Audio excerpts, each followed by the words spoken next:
Amis de l'histoire et du roman historique, bonjour. Alors aujourd'hui, opération cadeau de Noël. Donc en fait, les éditions Hennes et Glen, ce qui veut dire archipel des Glénans, hein, Hennes et Glen en breton, et vous offrent 5%.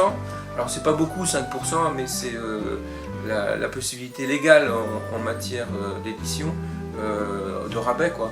Donc lorsque vous en achetez deux, donc l'idée c'est que vous nous envoyiez un courriel aux éditions et à ce moment-là on vous donne la marche à suivre et puis il y a une remise pour l'achat de deux livres. Alors que ce soit le 1 et le 2, 2 tome 2 ou 2 tomes 1, enfin l'idée c'est que l'expédition coûte un peu moins cher et que justement l'expédition vous soit offerte.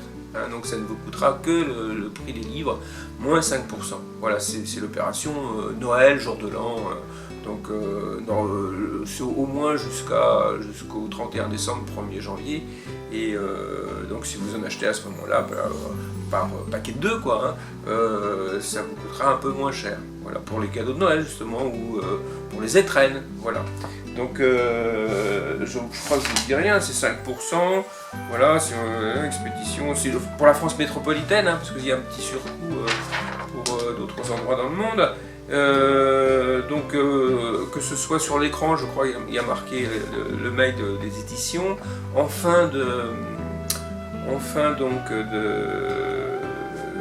d'émission, vous aurez les coordonnées des éditions pour envoyer votre message. Je veux 2 livres, je veux 4 livres, etc. Et on vous donnera la marche à suivre. Ça passe par l'envoi de notre IBAN, quoi. Voilà. Des éditions en tout cas.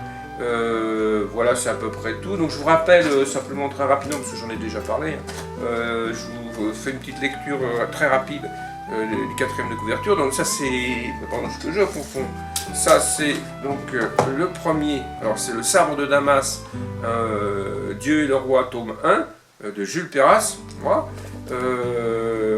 Ça c'est le tout premier. Donc Cornouailles 18e siècle, jeune paysan du plus profond de la Basse-Bretagne, Caorantine, Larour, est fasciné par les contes et légendes de sa douce enfance. Quand il ne travaille pas à la ferme, ses pensons vont à la jolie et jeune aristocrate Louise de Kerguelen, dont il est secrètement amoureux. Mais la paix qu'il a toujours connue prend brutalement fin. Une dispute entre un bourgeois propriétaire de leur ferme et le père de Caorantine les pousse, lui et sa famille, à l'exil. Ils pensent pouvoir prendre un nouveau départ sur l'île Saint-Nicolas, mais un terrible drame bouleverse leur vie. Pour se reconstruire par d'autres choix, Caorantine et son père doivent à nouveau partir. De sombres événements les guettent alors, depuis le soulèvement de Fouesnant jusqu'à la terrible guerre de Vendée. Nouvelle langue, nouveaux prénoms, nouvelles rencontres, le jeune breton doit-il mettre de côté ses origines et son passé pour trouver sa place au sein d'une France en pleine mutation. Alors, fiction historique, captivante, mais émaillée de grands noms. Le premier tome du sabre de Damas nous conte avec justesse et émotion le parcours d'un adolescent forgé par les tragédies et les révolutions. Donc ça, c'est la période adolescente de notre héros. Ensuite, nous avons dans la saga le sabre de Damas, Hussard, hein, donc il va aller à Damas justement, prisonnier des soldats bleus et enrôlé de force, Caorantine, qui devient Corentin par la force des choses, traversera l'Italie, l'Égypte, ira jusqu'à Damas et Istanbul. Il est toujours à la poursuite de son identité et de son amour.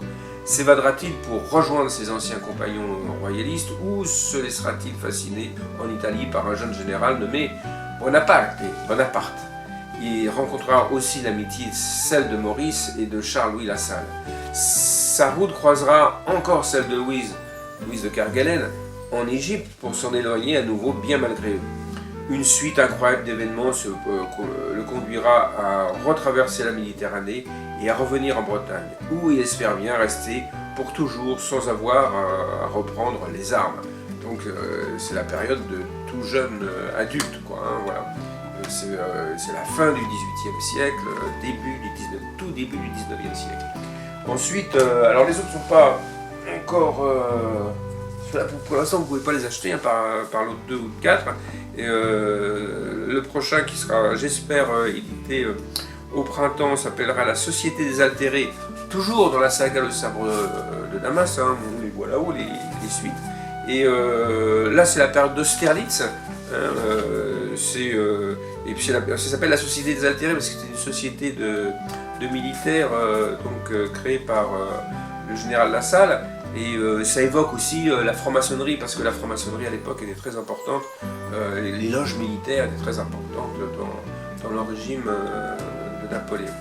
Bien que Napoléon, lui, n'ait jamais été initié comme franc-maçon. Voilà. Donc ensuite, le quatrième, ça s'appellera Joseph Stawinski, hein, c'est un Polonais, hein, voilà, parce que justement le gros de l'intrigue se passera en Pologne.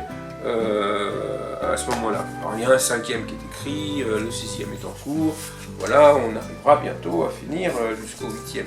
Alors pour l'instant, vous pouvez acheter le 1 et le 2, voilà, donc par paquet de 2, ça vous fait un peu moins cher pour donc les fêtes de Noël, et puis les étrennes, hein, puisque c'est valable jusqu'au, d'après la maison d'édition, si vous envoyez ça, ce sera le 31, 1er, 2, enfin on n'ira pas, je ne pense pas qu'ils arrivent jusqu'au 31, jusqu'à la fin du mois de janvier, hein. Donc il faut les acheter un petit peu avant, quoi. Voilà. Donc pour Noël, pour les étrennes. Voilà. Donc très bientôt il y aura donc l'épisode numéro 2, hein, donc le second épisode de Gengis Khan, hein, donc, qui sera demain je pense. Et puis voilà, donc je vous rappelle aussi que contrairement à ce que j'avais dit dans la précédente édition de Gengis Khan, c'est pas le 6 décembre que je vais à Carhaix dans le Finistère, mais c'est le 20 décembre que je serai à Carhaix pour des signatures. Alors Carhaix c'est dans le Finistère, c'est en centre Finistère, hein, c'est une petite ville sympathique, et donc il y a une librairie Centre Leclerc, et j'y serai donc de 14h à 19h. Voilà, je vous souhaite une bonne journée, de bonnes fêtes de Noël, un bon nouvel an, et je vous dis à très bientôt.